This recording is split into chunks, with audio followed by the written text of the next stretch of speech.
pensions and benefits are set to rise by 10% to put them in direct correlation with the ever-increasing rate of inflation, which is not in double digits.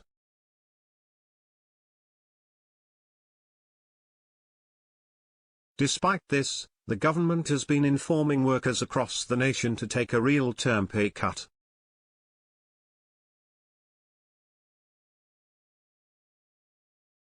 It was also confirmed by the Treasury on Tuesday that the triple lock on pensions will be re-established following its cancellation in the pandemic.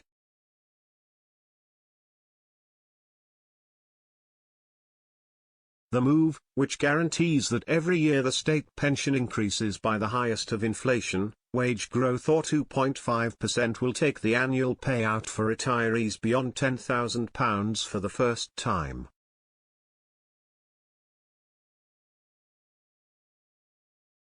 The triple lock was introduced by the coalition government in 2010 in its first budget to ensure pensioners and future pensioners retain spending power when there is high inflation or wage growth.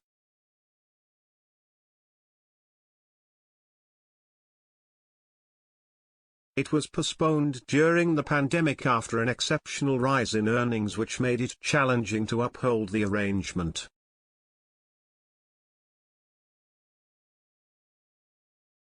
The Chief Secretary to the Treasury told the House of Commons, next year, the triple lock will apply for the state pension.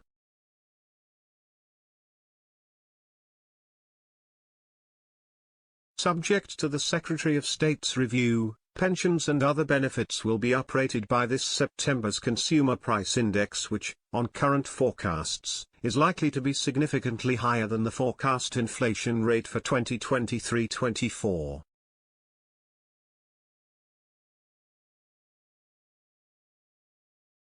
Alongside the return of the triple lock, approximately 6 million Brits who receive state benefits will see an increase to bring them in line with inflation.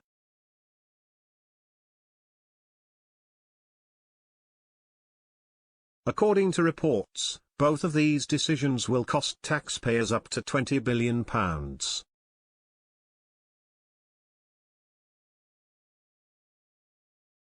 It is estimated that approximately 12 million people receive a state pension.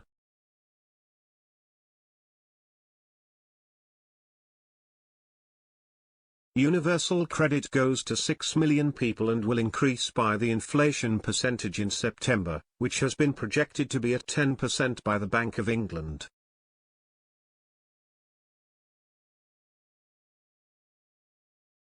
Despite these announcements, the Prime Minister and the Chancellor of the Exchequer have urged people and those in government to adopt fiscal discipline and insist that workers should accept pay rises below inflation.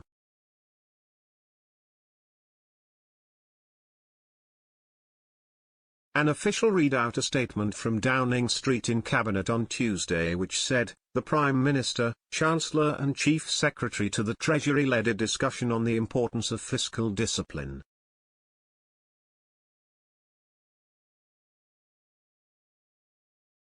The Prime Minister said the public would expect the government to stick within their means at a time of global cost of living pressures.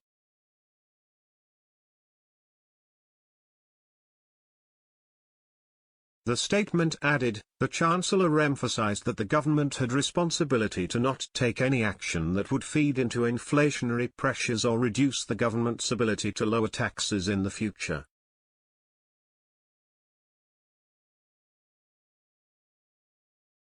The rate of inflation is ever increasing and is expected to reach 11% this year, and so it is difficult to understand why a pay rise in line with inflation would be negative when the benefits and pensions will be raised accordingly.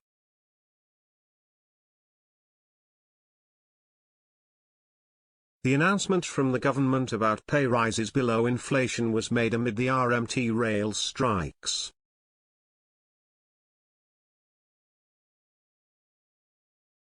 The industrial action, which began on Tuesday and is set to continue this week and potentially further into the summer, saw staff walk out over disputes about pay.